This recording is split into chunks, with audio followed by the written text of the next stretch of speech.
네, 오늘 미국 S&P 글로벌 PMI의 10월달 프레시 내용 살펴보도록 하겠습니다. 속보치라고 볼 수가 있고 복합 PMI가 헤드라인이 되겠죠. 10월달은 54.3으로 집계가 됐고요. 9월달이 54였으니까 이보다 상승하는 흐름이 나왔습니다. 제조 부분의 활동 보시게 되면 47.8로 나왔고 9월달이 47.3이었습니다. 더불어서 시장 컨센이 47.5였으니까 컨센을 상회했고 지난달보다도 상승하는 흐름이 나왔지만 여전히 50을 하회해서 위축 구간에 머물고 있고요. 특별히 서비스 부분 보시게 되면 10월달 55.3으로 나왔습니다.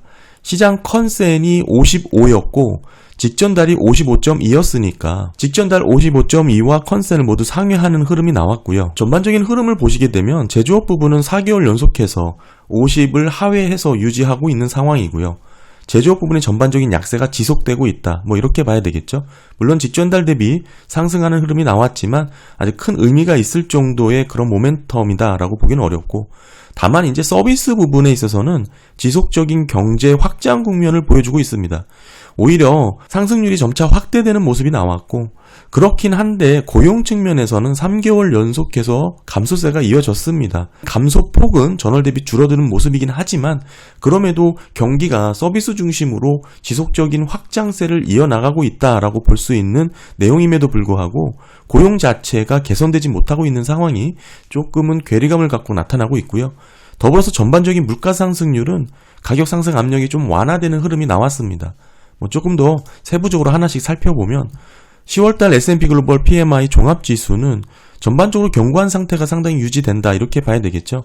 10월달부터는 4분기 시작하는 달이기 때문에 이런 흐름 자체가 기업 활동이 지속적이고 견고한 확장을 시사한다라고 볼 수 있습니다. 9월달 54에서 10월달 54.3으로 소폭 상승하긴 했지만 상승폭 자체는 주춤하는 흐름이 나왔고 최근 6개월 평균치보다 약간 낮은 수준으로 상승하는 흐름이 나왔고요. 더불어서 여전히 불균형한 성장을 보여주고 있죠. 서비스 부분의 견고한 성장은 나타나고 있지만 제조업 생산 부분에서의 하락이 대조를 이루고 있습니다. 한마디로 지금의 미국 경기는 전적으로 서비스 부분에 의해서 주도되고 있다. 이렇게 봐야 되겠죠. 서비스 부분 보시게 되면 다소 증가된 속도로 성장하는 게 이번 10월달 집계가 됐습니다. 이번 10월달은 매우 좋은 수준에서 성장세를 이어나가는 것으로 나왔는데 지난 2년 6개월 동안 최근 8월달의 데이터를 빼고 보면 가장 강한 성장세다 이렇게 볼 수가 있고요. 더불어서 22년 4월 이후 가장 많은 신규 거래가 집계가 됐습니다. 한마디로 미국 내 수요가 강한 면모를 보여주고 있다라고 봐야겠죠. 이런 부분에서 서비스 부분의 증가 속도가 성장세를 보여주고 있고 이게 전반적인 복합 PMI를 끌어올리는 데 기여를 했다 이렇게 볼 수가 있고요. 다음은 제조업 부분입니다. 10월달 47.8로 나왔고 9월달 47.3에서 상승하는 흐름이 나왔습니다만 아직도 50 미만의 위치를 하고 있고 여전히 제조업 부분의 사업 환경은 4개월 연속해서 악화되고 있는 흐름이 나오고 있습니다. 그런 모습이긴 한데 악화 속도에 대해서는 다소 둔화되는 흐름이 나왔고 8월 이후 가장 완만한 수준입니다. 전반적인 제조업 부분 전체는 약세가 지속되고 있다 이렇게 볼 수가 있고 특별히 세부적으로 보면 예상보다 낮은 판매가 있다라는 것이죠. 이 얘기는 재고 증가로 이어졌다라는 뜻이고 결과적으로 완제품 재고가 4개월 연속해서 증가하는 흐름 한마디로 수요가 급감에 따라 예상하지 못했던 판매 둔화 현상이 나타난 것이고 이게 재고로 쌓이고 있다 이렇게 봐야 되겠죠. 이를 선행해서 볼 수 있는 게 주문 대비 재고 비율인데 지금 글로벌 금융위기 이후에 가장 낮은 수준을 유지하고 있다 이렇게 볼 수가 있겠죠. 한마디로 제조업 경기는 당분간 생산 약세가 지속될 수밖에 없다 이렇게 봐야 되고 세부 구성 항목 중에 공급업체의 납품 시간을 제외해 놓고 모든 구성 요소가 부정적이었다 이렇게 볼 수가 있고요. 보시게 되면 화물 운송 관련된 이런 정체 현상이 좀 있었고요. 더불어서 허리케인 같은 날씨 관련해서 이런 화물 운송과 공급망 차질에 대한 부분으로 납품 시간이 증가하는 흐름이 나타났다 이렇게 볼 수 있겠죠. 결국에는 납품 시간이 늘어난다라는 것은 우리가 수요가 많아진다라고 해석을 할 수가 있는데 지금 보시는 것처럼 날씨 영향으로 화물 운송이 정체되거나 공급망 이슈로 이렇게 납품 시간이 늘어났다는 것은 사실상 공급업체 납품 시간도 부정적이었다라고 보는 게 합당하겠죠. 그러니까 이 부분을 제외해놓고 보면 오히려 제조업의 감소폭은 더 두드러졌을 수 있다. 뭐 이렇게 볼 수도 있는 부분이고, 이제 가장 중요한 부분은 역시나 신규 주문입니다. 근데 이 부분이 가장 크게 부정적 영향을 미쳤고요. 4개월 연속해서 감소하는 흐름이 나왔고, 구매 재고 관련해서도 14개월 만에 가장 급격한 감소가 나타났습니다. 재고가 결국에는 늘어나지 못한다면 기업들이 앞으로 미래 경제 전망에 대해서 그렇게 긍정적으로만 판단하고 있지 않다는 것을 엿볼 수가 있는 부분이고, 9월 대비 유일하게 더 큰 부정적 영향을 미친 요소가 구매 재고 관련된 급감이다라고 볼 수가 있겠죠. 이런 부분에서 생산과 고용, 감소세가 지속되고 있고, 그렇지만 그 감소율 자체는 소폭 둔화되는 흐름이 나타났다. 전반적으로 지난달 대비 소폭 상승하는 흐름이 나왔지만 세부적으로 뜯어보면 그렇게 의미 있는 상승분으로 해석될 여지는 없고요.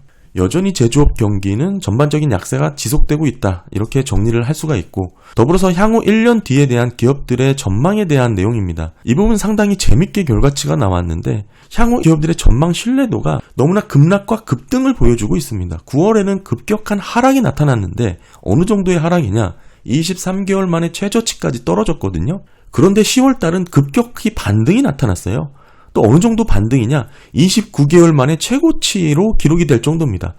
그러니까 이게 지금 향후 1년간의 생산 전망에 대한 기업들의 낙관론에 대한 신뢰도 자체가 결국 이 응답에 대한 가치가 있을 정도인가 의문을 가질 만하다, 저는 그렇게 보고요. 결국 정치적인 선거 이슈에 대한 변동성이다라고 얘기하고 있지만 사실 9월과 10월이 어느 정도 시차가 나는 그런 간극도 아니고 23개월 만에 최저치까지 떨어졌다가 그 다음 달 29개월 만에 최고치로 오른다는 이 데이터 자체를 어떻게 신뢰해야 될지 참 의문이다, 저는 그렇게 보고 있고요. 더불어서 뒷부분에서 계속 말씀을 또 드리겠지만 전반적으로 미국 경기의 흐름을 살펴보는 데 있어서 S&P 글로벌 PMI 같은 경우는 원래 마켓사를 인수하면서 지속적으로 이어오고 있는데 원래 집계 기간이 ISM보다 그렇게 길진 않습니다.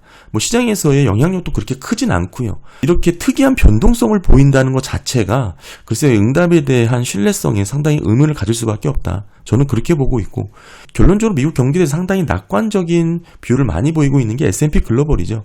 선거 이후에 경제활동 정상화를 기대한다, 이렇게 응답을 많이 했다라고 게재를 하고 있는데, 선거를 앞두고 캐페스 지출이 지연되고 있고, 이런 의사결정들이 미뤄지다 보니까 정치적 상황과 맞물리면서 뚜렷하게 회복될 것으로 기대를 한다, 이렇게 조사를 하기도 했습니다.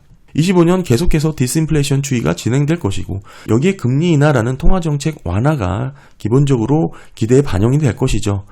더불어서 더 강한 경제 전망에 대한 전망도 여기저기 신뢰도 상승을 주도하는 흐름으로 나오고 있습니다. 이런 향후 1년에 대한 기업들의 전망 신뢰도 조사는 서비스와 제조업 모두에서 신뢰도 상승으로 나타났고, 특히 이제 서비스 부분에서의 이런 결과치는 16개월 만에 최고치까지 올라선 레벨이고요. 제조업은 9개월 만에 최고치를 기록하기도 했습니다. S&P 글로벌 PMI를 보면서 일단 경기에 대해서 부정적으로 보는 모든 데이터는 결국 선거를 앞두고 정치적 불확실성으로 모두 밀어버리는 그런 코멘트를 많이 달고 있는 경향을 보이고 있습니다. 그럼에도 9월과 10월 한 달 차이로 이렇게 급격한 변동이 나타나는 데이터라면 글쎄요, 이런 소프트 데이터에 대해서 크게 의미를 갖기는 상당히 어렵다. 그렇게 볼 수가 있겠고요. 차라리 고용이라는 어찌 보면 직접적인 데이터를 보시는 게 좀 의미가 있지 않을까, 그렇게 보고요. 고용은 제조업에서의 큰 감소폭을 이어나가고 있습니다. 서비스업은 미비했는데 실질 자연 감소 위주의 미비한 감소가 나타나고 있다. 결국에는 재채용을 활발하게 하지 않는 그 수순으로 서서히 감소를 하고 있는 상황이 서비스업으로 이어지고 있는 것이고요. 전체 10월 고용 흐름은 3개월 연속해서 감소하는 것으로 나왔습니다. 물론 감소폭은 매우 미비했고 8월과 9월에 보고된 것보다는 더 둔화되는 흐름이 나왔습니다.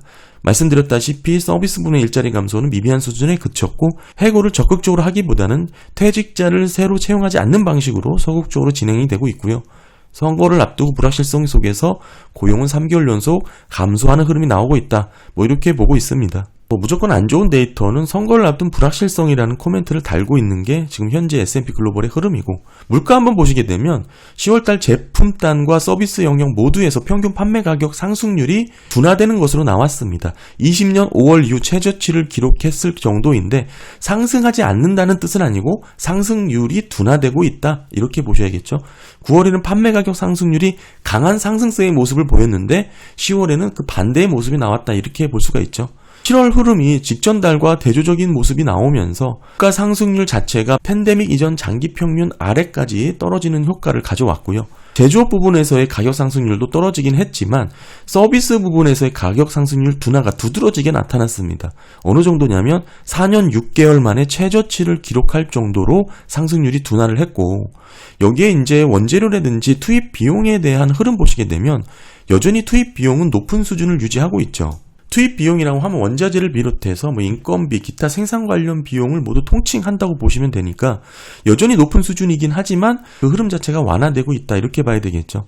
전반적인 투입 비용에 대한 물가 상승률도 둔화의 흐름이 있고, 그럼에도 아직까지 역사적 기준으로 볼 때는 여전히 높은 수준을 유지하고 있습니다.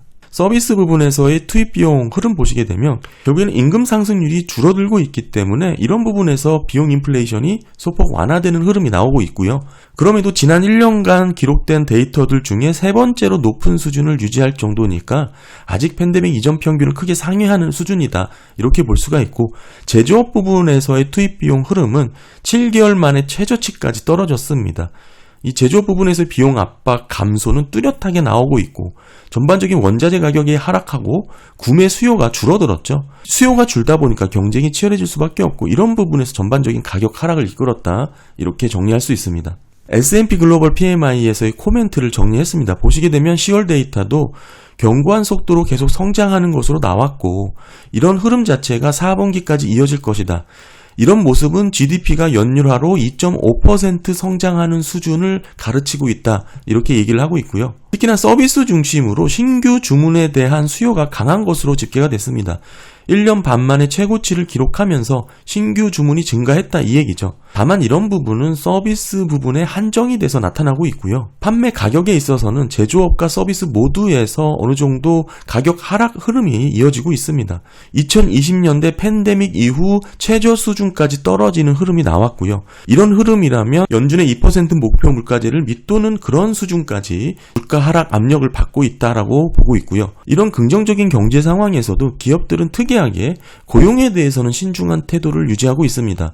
그러면서 3개월 연속 소폭의 고용 감소의 모습이 나타났는데, 이런 부분에 대해서 결국에는 대통령 선거를 앞두고 불확실성 때문이다라고 언급을 하고 있습니다. 더불어 대선 이후에 향후 기업들의 장기 전망에 대한 신뢰도가 다소 개선된 것으로 나왔는데, 이런 개선에 대한 흐름은 제조업 부분에서 더 강하게 두드러지게 집계가 됐고, 아무래도 캐페스 지출이라든지 투자 관련해서 정치적인 환경으로 인한 불확실성이 이어지다 보면 이런 부분이 부진할 수밖에 없는데, 결국엔 대선이 끝난 장기 전망에 대해서는 어느 정도 생산과 수요 부진이 개선되지 않을까 기대를 하고 있다라고 응답을 했습니다. 전반적으로 10월 미국 S&P 글로벌 플래시 PMI 보시게 되면 기존의 미국 경기와 크게 다른 모습이 나온 것은 아니고, 결국엔 제조업 부분에서는 경기 침체가 이어지고 있고요. 서비스 부분이 견고하게 지켜주면서 미국 경기를 지지하고 있다, 이렇게 볼 수 있겠죠. 이런 흐름 가운데서도 특이하게 고용의 감소세가 지속되고 있는 모습이 나왔는데, 그 이유 자체를 정치적 불안정성으로 꼽고 있습니다만, 사실 이런 부분에 있어서는 대선 이후 끝나봐야 하는 그런 흐름일 것 같고요. 특별히 이제 물가 상승률 전반적으로 가격 하락 압력을 받고 있는데, 이런 흐름 자체가 결국에는 수요 부진의 영향과 크게 무관하지 않다, 이렇게 볼 수 있겠죠. 다만 이 서비스 부분에서는 지속적인 경기 확장 국면을 이어가고 있는데, 이런 부분에 있어서도 제가 예전에 ISM 서비스 PMI를 갖고 설명드린 적이 있습니다. S&P 글로벌 PMI 같은 경우에는 서비스가 2009년부터 집계를 했기 때문에 08년도 금융위기와 00년대 IT 버블의 당시 흐름을 알 수가 없죠. 그래서 ISM 서비스 PMI로 보시게 되면 지금 최근 서비스 PMI가 대략 55 부분까지 올라섰습니다. 그렇긴 한데 서비스 PMI 같은 경우에는 전체 평균 레벨 자체가 55부터 60 구간입니다. 제가 음영을 칠한 구간이고요. 특별히 기준선이라고 볼 수 있는 50을 기준으로 경기가 위축되거나 확장되는 국면으로 분류를 하고 있긴 한데, 서비스 PMI 같은 경우에는 사실 50 이하로 떨어졌던 사례가 경기 침체를 제외하고는 없습니다. 따라서 실질적으로 서비스 PMI 같은 경우에는 55 이하를 기준선으로 보는 경향이 많고요. 물론 지금은 그 레벨까지 올라선 모습이긴 하지만 아직까지는 그 박스권이 유지되고 있는 정체 횡보의 모습으로 볼 수가 있고, 이런 흐름이 재차 하락을 하면서 정체 횡보하는 구간을 계속적으로 보여왔습니다. 궁극적으로 변동성을 제거해놓고 살펴보면 결국에는 52라는 기준선을 하회하면서 경기 침체로 빠졌다라고 간주하는 뭐 이런 기관들도 많습니다. 중요한 부분은 우리가 생각하는 것보다 서비스 지수가 50 이하로 떨어졌던 사례는 경기 침체 이후에 발생했던 패턴이고 대부분 평균 레벨이 55와 60 사이에서 유지가 됐다. 이거를 중요하게 봐야 되겠고요. 더불어서 과거 서비스업 지수를 통해서 경기 침체 진입 여부를 판단할 수 없다는 것도 제가 늘 강조를 드리고 있었는데요. 결국에는 서비스업이 이렇게 유지될 수 있었던 이유 자체도 아직까지 고용이 무너지지 않았기 때문이다라고 봐야 되는데 결국에는 이 고용의 흐름에 따라서 이 서비스 부분의 방향성도 결정이 될 것이다. 뭐 그렇게 보면 좋을 것 같습니다. 네, 오늘 10월 미국 S&P 글로벌 PMI 속보치 살펴봤습니다. 감사합니다.